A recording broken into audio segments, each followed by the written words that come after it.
Shalom bien-aimés frères et sœurs, toi qui me suis, tu es en Australie, en Asie, en Amérique, en Afrique, pourquoi pas aussi en Europe. Que le Seigneur soit loué, que le Seigneur te bénisse richement. Voilà que le Seigneur a rendu encore ce jour possible pour que nous puissions partager ensemble sa parole.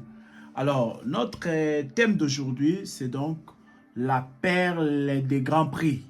Oui, la perle des grands prix, nous allons nous entretenir sur ce thème par la grâce du Seigneur. Alors nous allons prier afin que le Seigneur puisse nous aider, qu'il soit au contrôle du début jusqu'à la fin. Prions ensemble.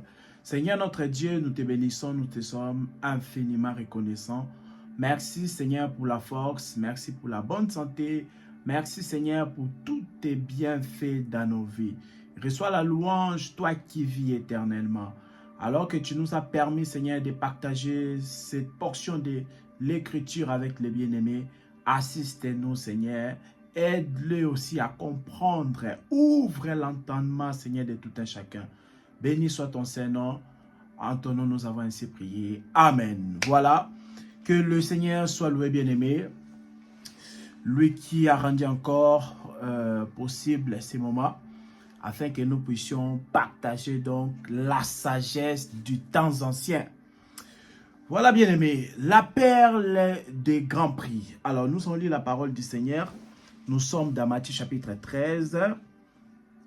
Matthieu chapitre 13. Alors le verset 45. Le verset 45. Matthieu chapitre 13, le verset 45 jusqu'à 46. Je lis la parole du Seigneur. Le royaume des cieux est encore semblable à un marchand qui cherche des belles perles. Il a trouvé une perle de grand prix. Il est allé vendre tout ce qu'il avait et l'a acheté. Je répète, Jésus est en train de proposer des paraboles dans le livre de Matthieu lorsque vous prenez le temps de lire. Et arrivé au verset 45, il va proposer une parabole très forte. Il dit, le royaume des cieux est encore semblable à un marchand qui cherche de belles perles. Verset 46, il a trouvé une perle de grand prix. Il est allé vendre tout ce qu'il avait et l'a acheté. Voilà, la parabole du perle des grands prix. Voilà pourquoi notre thème c'est la perle ou perle des grands prix. Voilà, c'est la même chose. Jésus est en train ici de nous expliquer le royaume des cieux. Parce qu'en réalité, lorsque nous venons prêcher la parole du Seigneur, c'est pour que les gens puissent comprendre aussi le royaume des cieux afin qu'ils puissent hériter simplement. Voilà. Et Jésus propose la parabole sur le marchand et la perle des grands prix. Il dit le royaume des cieux. Donc, pour comprendre le royaume des cieux, Jésus, en fait, il explique cette parabole. Il dit, c'est semblable à un marchand qui cherche de belles perles. À la base, le marchand là est simplement en train de chercher de belles perles. La Bible dit qu'il a trouvé, en cherchant de belles perles, il a trouvé maintenant une perle de grand prix. La Bible dit, qu'est-ce qu'il va faire? Il est parti se dépouiller. Il a vendu tout ce qu'il avait et l'a acheté. Le verset 46, la Bible dit, il a trouvé une perle de grand prix. Et suite à cela, il est allé vendre tout ce qu'il avait pour acheter cette perle de grand prix, mes bien-aimés. Et vous savez, comme je vous ai dit dans Matthieu chapitre 13, Jésus a proposé vraiment beaucoup de paraboles. Et un jour, toujours dans Matthieu 13, Jésus prêchait en parabole. Et on lui a demandé pourquoi c'est là. Jésus va expliquer dans Matthieu 13, le verset 35. Suivons-nous attentivement, bien-aimés. Nous n'allons pas être longs. Comme vous avez compris qu'on fait vraiment l'effort que nos vidéos ne puissent pas dépasser 30 minutes. Vous voyez? Donc le but ici, c'est de faire des courtes vidéos afin que tout le monde puisse comprendre. Parce que l'évangile, c'est pour tout le monde. L'évangile concerne tout le monde. L'apôtre Paul, lorsqu'il prêche, dans Romains chapitre 1, le verset 14, il dit, moi Paul, je me dois aux Grecs, je me dois aux savants, aux érudits, je me dois aux barbares et aux ignorants. Vous voyez, l'évangile concerne les Grecs, les non-juifs, l'évangile concerne les savants, les érudits, l'évangile concerne aussi les barbares et les ignorants. Voilà, donc notre souci ici, lorsque nous passons ici, bien-aimés, c'est pour que tout le monde puisse comprendre la parole du Seigneur par sa grâce. Voilà pourquoi on évite d'aller faire des longues vidéos. Voilà. Donc, si on peut tourner autour de vingtaine de minutes, ça sera une très bonne chose. Voilà. On a posé la question à Jésus, pourquoi il parle en parabole. Nous sommes dans Matthieu chapitre 13, le verset 35. Jésus dit ceci. Alors, le verset 34 déjà. Jésus dit à la foule toutes ces paroles en parabole. Et il ne lui parlait point sans parabole, verset 35, afin que s'accomplisse ce qui avait été annoncé par le prophète. Qu'est-ce que les prophètes avaient annoncé dans l'Ancienne Alliance? J'ouvrirai ma bouche en parabole, je publierai des choses cachées depuis la création du monde. Il y a un prophète dans l'Ancienne Alliance qui avait prophétisé. Il disait que j'ouvrirai ma bouche pour publier des choses cachées depuis la création du monde.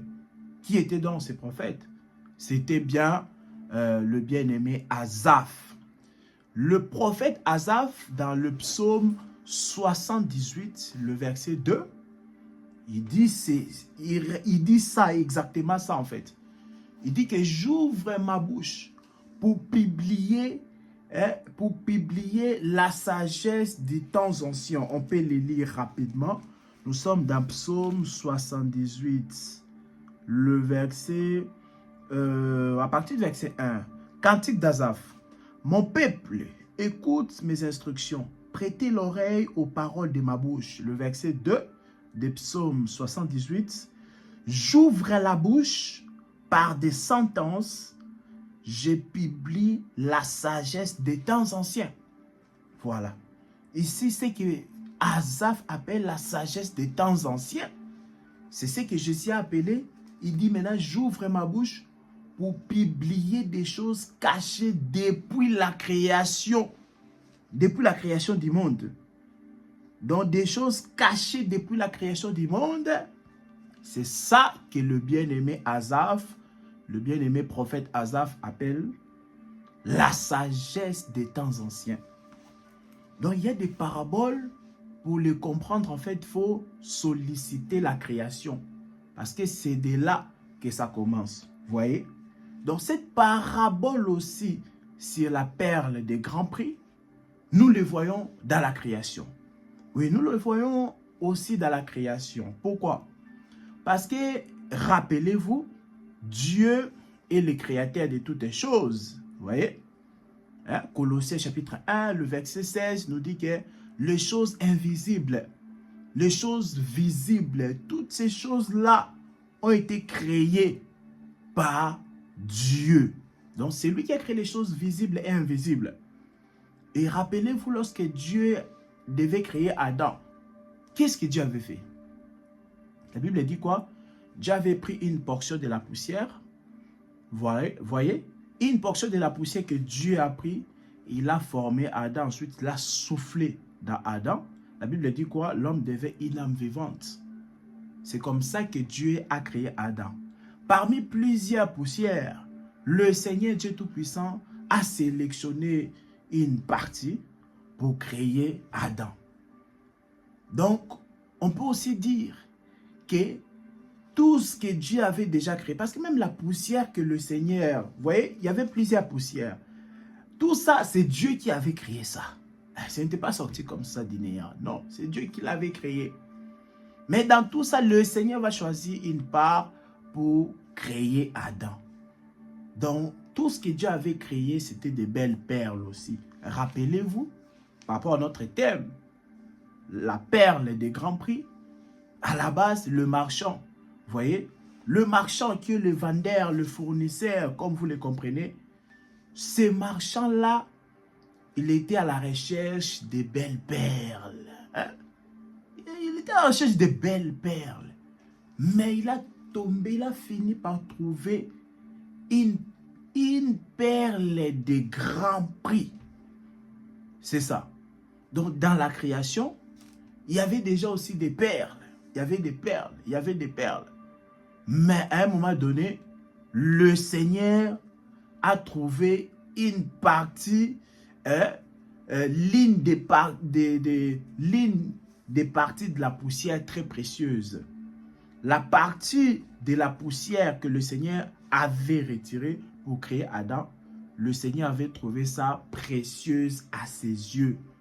Donc cette part-là, hein, vous voyez, cette partie-là avait un grand prix aux yeux du Seigneur. C'est comme ça qu'Adam a été créé. Parce que Satan aussi Lucifer était puissant. Vous voyez, quand vous lisez dans la Bible, il a été créé avec des pierres précieuses. Donc, c'était aussi une belle perle.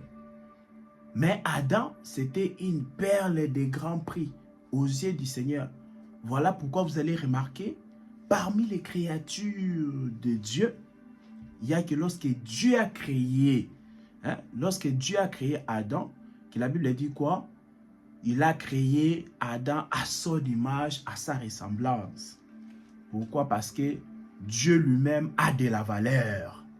Et aussi il a fait que Adam puisse avoir de la valeur à ses yeux. Il a considéré Adam. C'est ça qui fait que Adam soit une perle de grand prix. Voilà pourquoi même lorsque Adam péchait, Dieu aurait pu supprimer, appuyer sur un bouton invisible, un bouton spirituel pour supprimer Adam après qu'Adam a péché. Il était capable de le faire. Mais pourquoi il n'a pas fait, bien-aimé? Dieu ne l'a pas fait. Après la chute d'Adam, après la désobéissance d'Adam, Dieu aurait pu supprimer Adam, appuyer sur un bouton spirituel. Allez, Adam est supprimé. On passe à autre chose. Dieu, du coup, il crée un autre humain. Je ne sais pas comment est-ce qu'il allait le nommer, mais histoire seulement de supprimer Adam le premier. Mais le Seigneur ne l'a pas fait. Pourquoi? Parce que Adam avait du prix aux yeux de Dieu. Adam avait de la valeur aux yeux de Dieu. Voilà pourquoi l'Écriture nous dit quoi? Dans Psaume 116, le verset 15, la Bible dit quoi? Elle a du prix aux yeux de Dieu la mort de ceux qui l'aiment. Donc les gens dont le Seigneur aime, donc leur mort a du prix à ses yeux. Donc quelqu'un que le Seigneur aime, lorsqu'il meurt, Dieu dit que vraiment, cette mort-là a du prix à mes yeux. Pourquoi? Parce que simplement, le Seigneur aimait cette personne-là. Le Seigneur aimait Adam.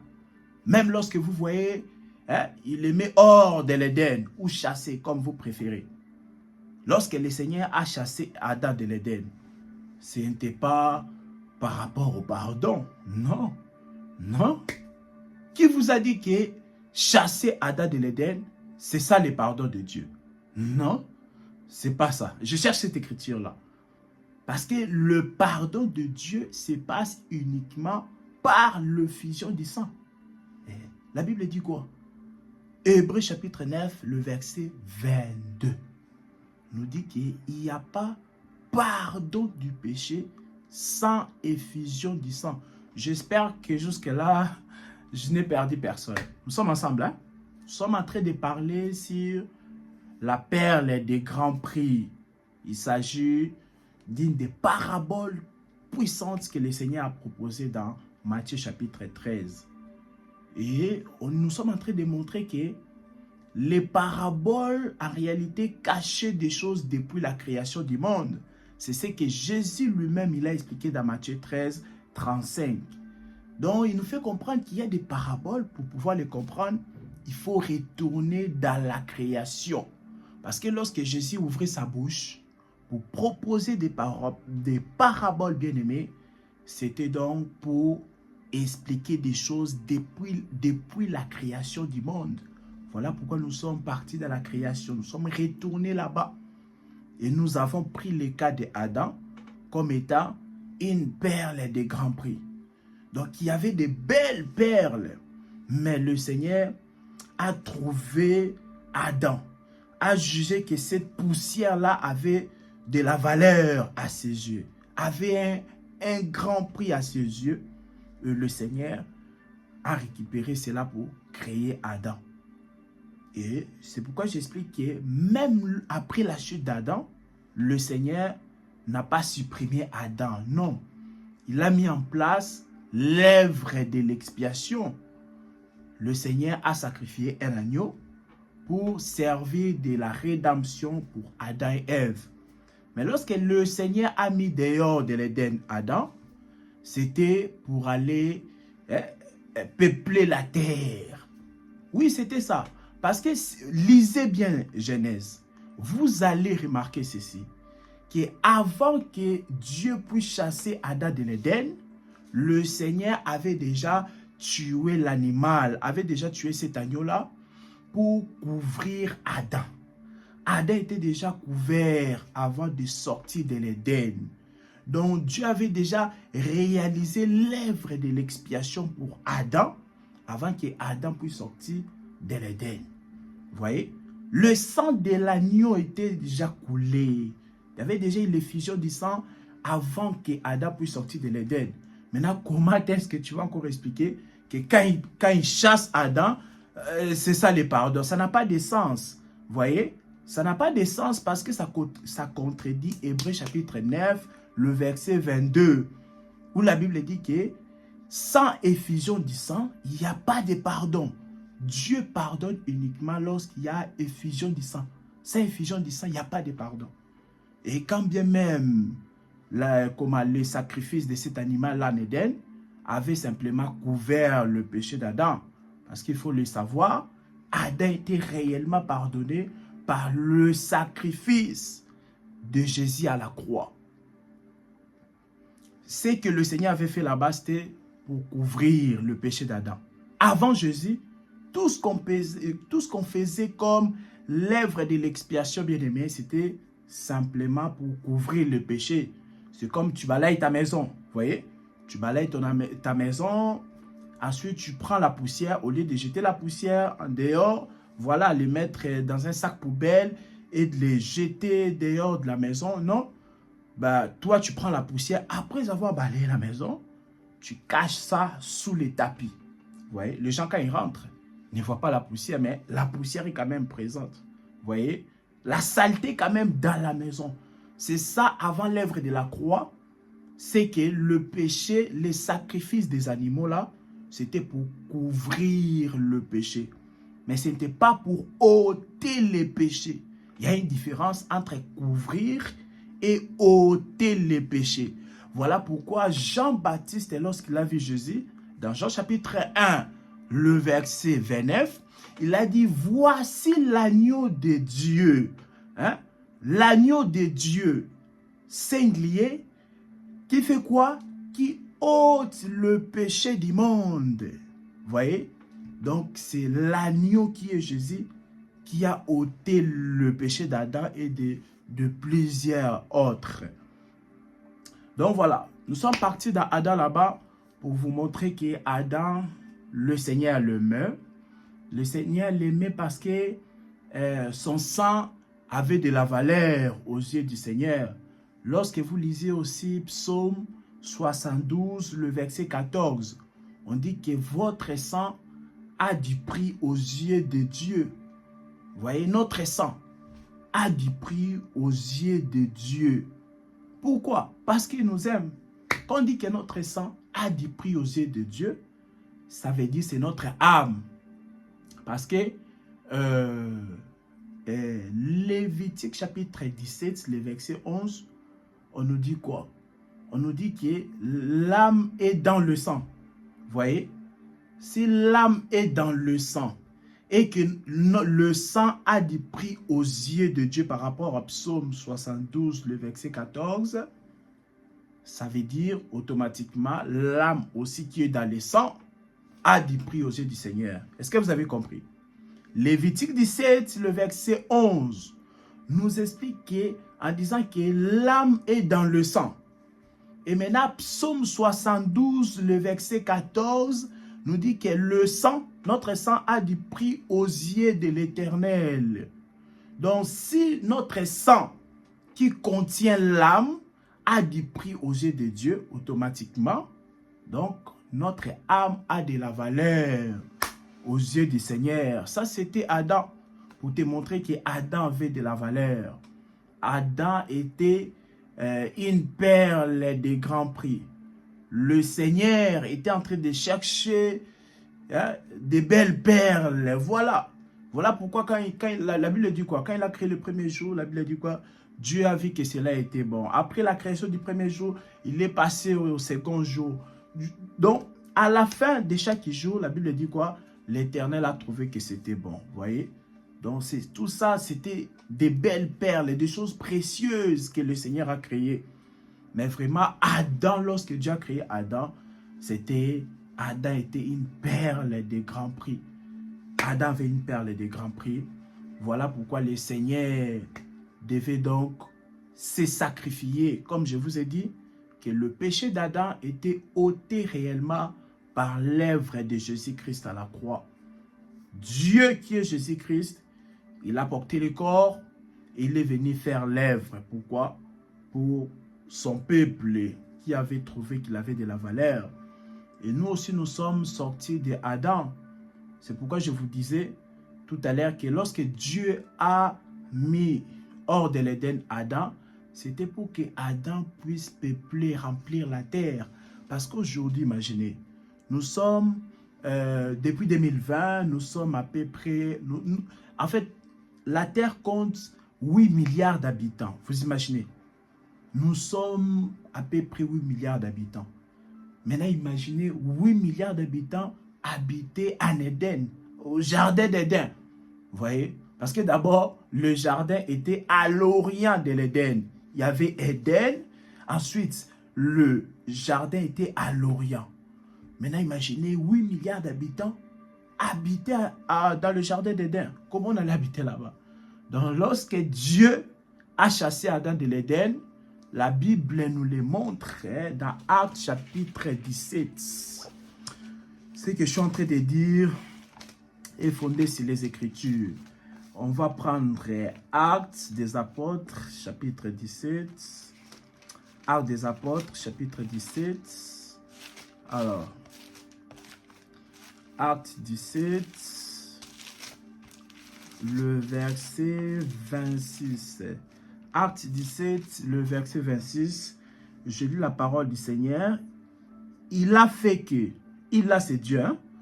Il a fait que tous les hommes sortis d'un seul sang, c'est-à-dire le sang adamique, habita sur toute la surface de la terre, ayant déterminé la durée des temps et des bornes de l'ère des mers.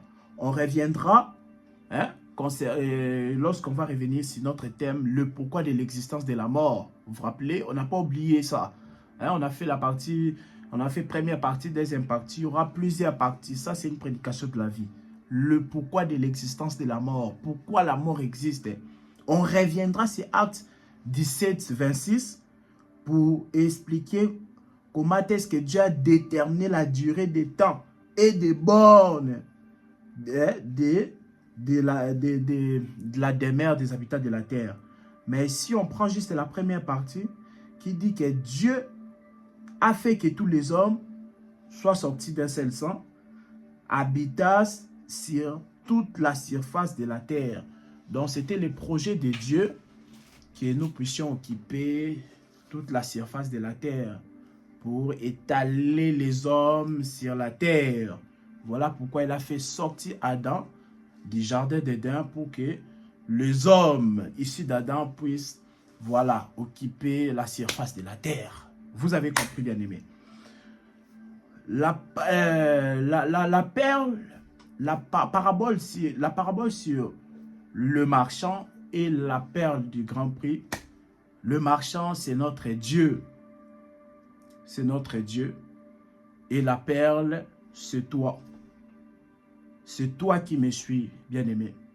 La perle qui a de la valeur, c'est toi. Parce que la Bible dit quoi? Que ton sang a du prix aux yeux de Dieu. Voilà pourquoi Jésus était venu. Jésus était venu pour sa perle de grand prix. C'est pour ça que Jésus était venu. La parabole nous dit quoi? La parabole nous dit quoi? Le marchand, lorsqu'il a trouvé cette perle de grand prix, il est parti vendre tout ce qu'il avait. Il est parti se dépouiller de tout ce qu'il avait. C'est ça notre Dieu. Parce que Philippiens chapitre 2, le verset 7, la Bible dit qu'il n'a pas vu la divinité comme une proie arrachée. Il n'a pas vu ça comme une viande qui devait s'enorgueillir, hein, qui devait prendre plaisir. Non, il s'est dépouillé. C'est pourquoi les gens ne croient pas à la divinité de Jésus. Les gens ne croient pas que Jésus-Christ est Dieu. Simplement parce qu'il a vendu tout ce qu'il possédait. Oui, c'est ça les marchands dont la parabole nous parle. Matthieu 13, 45 à 46. C'est parce qu'il a décidé d'aller tout vendre, hein, pour seulement faire quoi? Pour gagner. Pour gagner cette perle de grand prix. C'est ce que le Seigneur a fait, bien-aimé. Le Seigneur s'est dépouillé de sa divinité. Et il est venu comme un simple homme. Pour faire quoi? Pour réaliser une œuvre d'amour. Parce que l'œuvre de la croix, c'est une œuvre de l'amour. Le Seigneur a vendu tout ce qu'il possédait. Donc, il s'est dépouillé. Donc, pour manifester l'une de ses grandes forces. L'œuvre de la croix, c'est l'une des grandes forces de Dieu. L'œuvre parfaite, complète, totale, suffisante, achevée de Christ. C'est ça, c'est l'une des grandes forces de Dieu. C'est une œuvre d'amour, bien-aimé. Pour tout ça, pour gagner la perle des grands prix. Parce qu'une perle, la Bible le définit comme une femme. Lorsque tu prends Proverbe chapitre 31, le verset 10, la Bible dit qu'une femme vertueuse, hein, a plus de la valeur que des perles, que des belles perles. Donc on dit, une femme vertueuse a plus de valeur que de belles perles. Donc, c'est-à-dire que la femme, une femme est comparée à des belles perles. Une femme d'abord, une femme normale comme ça, est comparée à une belle perle. Maintenant, on dit si une femme est vertueuse, si c'est une femme vertueuse, elle a plus de valeur que des perles, des belles perles. Une femme vertueuse a plus de valeur et au-dessus des belles perles. Proverbe 31, le verset 10, nous explique que une perle, c'est une femme. Une femme, Naoum chapitre 3, le verset 13, oui. Quand vous prenez Naoum chapitre 3, le verset 13, nous dit qu'une femme, c'est aussi un peuple. Je répète. Nous avons dit que le marchand qui était à la recherche de belles perles, c'était notre Seigneur Jésus-Christ. Lui qui est le Dieu Tout-Puissant. Le marchand, il était en train de chercher des belles perles. Après avoir trouvé une perle de grand prix, il est parti se dépouiller. Vendre tout ce qu'il possédait. Pour faire quoi? Pour gagner, pour acheter cette perle de grand prix. Donc vous avez compris les marchands qui s'étaient dépouillés, qui avaient vendu tous ses biens. Donc vendre tous ses biens, c'est-à-dire se dépouiller, c'est ça. Jésus-Christ, par rapport à Philippiens chapitre 2, le verset 7, qui explique que Jésus qui est Dieu, il n'a pas vu cette divinité-là comme une proie arrachée, mais plutôt il s'est dépouillé. Il a vendu tout ce qu'il avait, il s'est dépouillé, il est devenu un homme simple comme ça, pour faire quoi? Pour gagner, pour acheter cette perle de grand prix. Et une perle, Proverbe 31, le verset le verset 10 nous explique que c'est une femme. Vous voyez? Par rapport à Proverbe 31, verset 10, une perle, c'est une femme. Et Naoum, chapitre 3, le verset 13, nous explique qu'une femme, c'est aussi un peuple. Voilà. La perle en question, que le marchand s'était dépouillé pour l'acheter, c'est un peuple. Un peuple qui est sorti d'Adam. Vous voyez? Aux yeux des autres, ça n'a pas de valeur vraiment. Mais aux yeux du Seigneur, ça a de la valeur. Pourquoi? Parce qu'il t'aime. Ce qui fait que tu sois une perle de grand prix, c'est parce que le Seigneur t'aime. Et pour cela, il t'a acheté. Vous voyez? Il a tout fait pour t'acheter. C'est ça l'œuvre de l'amour, l'œuvre de la croix. À la croix, le Seigneur a tout fait pour t'acheter.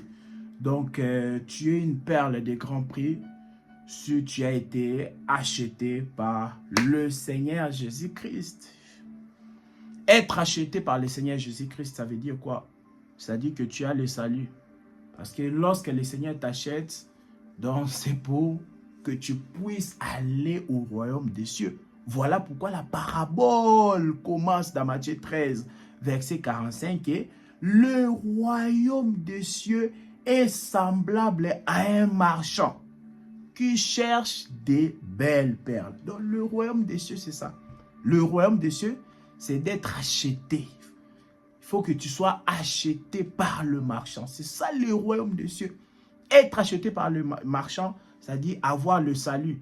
Et le salut n'est pas un slogan. Non, la Bible a sa façon de définir le salut. Luc chapitre 1, le verset 77. On dit que Dieu, tu vois Dieu là que tu pries. On dit que Dieu a sa façon de donner le salut. Il donne le salut à son peuple par la connaissance du pardon de ses péchés. C'est ça en fait le salut de Dieu. Le salut de Dieu, c'est le pardon éternel. C'est savoir que Dieu a pardonné tes péchés passés, présents et futurs parce qu'il n'y a que lui qui peut les faire. En dehors de lui, il n'y a pas un autre qui peut pardonner les péchés. Si tu connais quelqu'un qui peut pardonner les péchés, tu me dis. Mais moi, je sais, il n'y a que l'agneau de Dieu que Jean avait présenté dans Jean 1, 29, que c'est lui qui ôte le péché du monde. Il n'y aura pas un autre agneau, non. Donc la connaissance du pardon des péchés, c'est ça la Bible appelle le salut. Dans Luc chapitre 1, le verset 77, une écriture à retenir pour toute la vie. Luc chapitre 1, le verset 77. Dieu accorde le salut à son peuple par la connaissance du pardon des péchés. C'est ça. Donc, lorsque tu as ça, tu es une perle de grand prix. Tu as de la valeur aux yeux du Seigneur parce qu'il t'aime simplement. Donc, son amour a fait qu'il puisse t'acheter, qu'il puisse dépenser autant pour t'acheter. Toi, bien-aimé, qui es, je ne sais pas dans quel pays du monde. Toi qui me suis, je ne sais pas si tu es au sud de l'Afrique, si tu te retrouves en Océanie, si tu es en Asie, en Amérique du Sud, je ne sais pas où tu te trouves. Mais sache que tu as du prix aux yeux du Seigneur.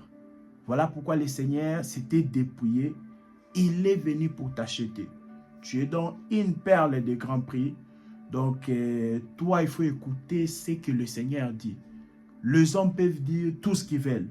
Ils peuvent dire tout ce qu'ils veulent sur toi. Des choses vraies, des choses fausses.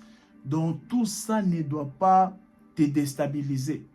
Mais toi, tu dois être concentré sur ce que le Seigneur dit de toi. Le Seigneur t'a acheté. Désormais, tu l'appartiens maintenant. Tu l'appartiens. Tu l'appartiens. Tu n'es plus dans la voie des hommes, mais tu es dans la voie du salut, dans la voie de Dieu. Voilà mon bien-aimé. Donc, c'était cela que je voulais partager avec vous par la grâce du Seigneur. Hein, cette grande histoire concernant le marchand qui à la base cherchait des belles perles, mais il a fini par trouver une perle des grands prix. Et suite à cela, il est parti se dépouiller pour acheter cela. Tu as de la valeur, mon frère. Tu as de la valeur, ma sœur. Ne laisse personne t'intimider. Ne laisse personne te dénigrer. Ne laisse personne te mépriser. Vous voyez? Ne laisse personne faire de toi son esclave. Hein? La Bible dit quoi? 1 Corinthiens chapitre 7, le verset 23. Vous avez été rachetés à un grand prix. Donc, ne devenez pas esclaves des hommes. Ce n'est pas moi, c'est 1 Corinthiens 7, verset 23. La Bible dit, étant donné que vous avez été rachetés à un grand prix. Un grand prix. Un grand prix. C'est quoi? C'est le sang de Jésus-Christ. Tu peux me dire combien ça coûte le sang de Jésus? Tu peux me dire ça? Je ne parle pas du prix auquel on avait vendu Jésus. Hein? Ça, c'est Judas Iscariote. Mais moi, je te parle du... Ça, c'est ce que, aux yeux de Judas, tu vois, lui, il avait estimé Jésus à ce prix-là. Mais moi, je te parle réellement du prix du sang de Jésus. Tu peux me dire combien coûte le sang de Jésus? Ah, moi, j'ai été racheté au prix du sang de Jésus-Christ. Voilà pourquoi l'écriture de 1 Corinthiens 7, 23 me concerne. La Bible dit que vous avez été rachetés à un grand prix. Ne devenez donc pas esclaves des hommes. En aucun cas, je laisserai un homme faire de moi son esclave. Jamais de la vie. Ça n'arrivera pas. Tant que je suis en vie, je ne laisserai aucun homme faire de moi son esclave. Parce que d'ailleurs, moi je perds d'aucun homme sur la terre. Aucun homme me fait peur sur cette terre. Aucun homme. Vous savez pourquoi? Parce que je sais que l'homme est mortel. Pourquoi j'aurais peur d'un homme mortel? Pourquoi j'aurais peur d'un homme qui va mourir demain? Pourquoi j'aurais peur d'un homme qui tombe malade? Pourquoi je me laisserai, je serai esclave d'un homme mortel? Pouvez-vous m'expliquer cela? Donc c'est ça, il faut écouter ce que Dieu dit. Les hommes peuvent dire tout ce qu'ils veulent sur toi, les choses vraies, les choses fausses, tout ce qu'ils veulent, ils peuvent même inventer s'ils veulent. Ça m'importe peu. Ça, donc, vraiment, ça ne m'intéresse même pas. Ça ne m'intéresse même pas. Voilà pourquoi David va dire dans les psaumes, psaume 85, le verset 8. Dans d'autres versions, c'est le verset 9 des psaumes 85. Il dit quoi? Le psalmiste, il dit quelque chose. Il dit que j'écouterai ce que dit Dieu, car il parle pour la paix de son peuple. Vous voyez? Il dit que j'écouterai ce que Dieu dit. Pourquoi? Parce qu'il dit que Dieu, il parle pour la paix de son peuple. Vous voyez? Dieu, il parle pour la paix de son peuple. J'écouterai Dieu, pas les hommes. Les hommes sont là pour essayer de marcher sur toi, pour te montrer qu'ils sont plus puissants que toi. Vous voyez?